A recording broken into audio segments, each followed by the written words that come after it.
Okay, so what's your name?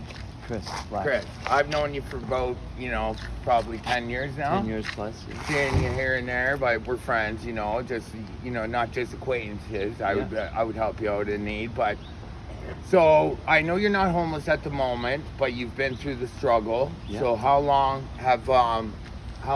when did you start becoming towards this life? You know what I mean? Addiction. 6 years ago, when my mom died. When your mom died? Yeah. Okay, and so how big of that's when you started to use? That's when I started badly getting into crystal meth. Was my first drug. I did that for a year and a half. I was banging it and tried killing myself a couple of times because I couldn't deal with the emotions and all that. My mom dying because she killed herself. Then after that, I got in a bad psychosis. I tried jumping off the Bayfield Bridge in Barrie. I was in the Barrie Examiner newspaper. Thank God a cop drove by just as I was about to jump and put me in a psych ward in RVH for 6 months. It's been 22 months since I've touched a needle. It's been it's been 22 months since I've touched meth, but I had a relapse about 3 days ago and did a couple puffs of it, just because I'm dealing with a lot of stress and living with my brother and all that, and he's always accusing me of stuff. And he's badly addicted to fentanyl, and he ends up selling things for his fentanyl habit, and then accusing me because he's all fucked up with stealing his shit. Yeah. So I leave some nights. I leave my home. He doesn't even feel like home some nights, and I go out and sleep in tents, and that's when I relapse badly again and start thinking of my mom. And you just gotta set some goals, man, and work with it. You need help, when you got people around you that are willing to help you get back on your feet, it does help. Because I've been there. I was homeless, panhandling on the street 10 years, right? So, and the next thing I wanted to ask you is, so where sorry, I'm having a little gap out here.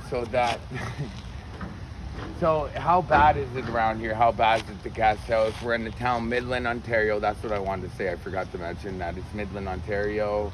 It's outside of Toronto. It's a small town of 26,000 people. Yeah. And how bad do you think it is for drugs being here? I think the drugs are pretty bad here. I think they need to do more for people. I think the guest house has gone totally downhill.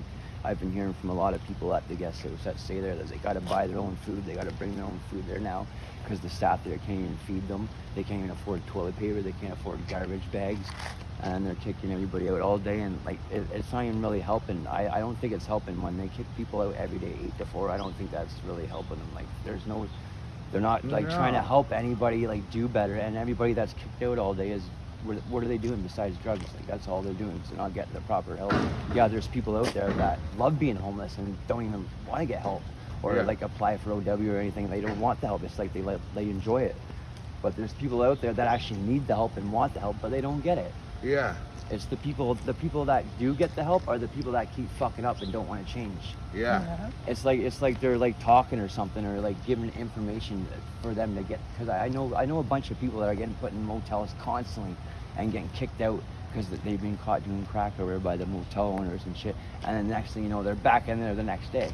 Yeah, so it's kind of a circle here. Yeah. Nothing's changing. No, it's not. So last question. So what's your? And I think they should have more. I think ahead. they should find more supports and a support system for weekends. I think they should have something brought here on weekends for the homeless. Yeah. That would be smart. I agree with that. A food truck or someone that can people that can bring people clothes or because they do that in Toronto. There's a lot more help in but Toronto. Midland, they don't that. really do nothing. It's only during the week, and then even during the week, there's not much things that people can get help with. Yeah. There's the Sally where you get a small lunch. There's the Tuesday lunch church. There's not much around. No, there isn't. There No. really isn't. That's why we left and we went to Toronto Yeah. because there was more places to eat. There was people that hand out clothes. We were always in nice clothes, dressed we didn't look homeless at all. You know what I mean? But aside for our addiction problems, right? Because we were addicted to crack and whatever, right? But you know what I mean? It's just whatever comes around, to really tell you the truth. So last message, what is your message for the younger crowd that's a little younger than us in high school to not make the same mistakes that we made and to go forward in life? Just try not to get into drugs. Just try to be there for the people you love the most and the people that care and help you the most, and just try not to go down the road no matter what. If you lose a loved one or something like that, just try not to go down the bad road and fall into addictions or And watch out for women too. And watch, yeah.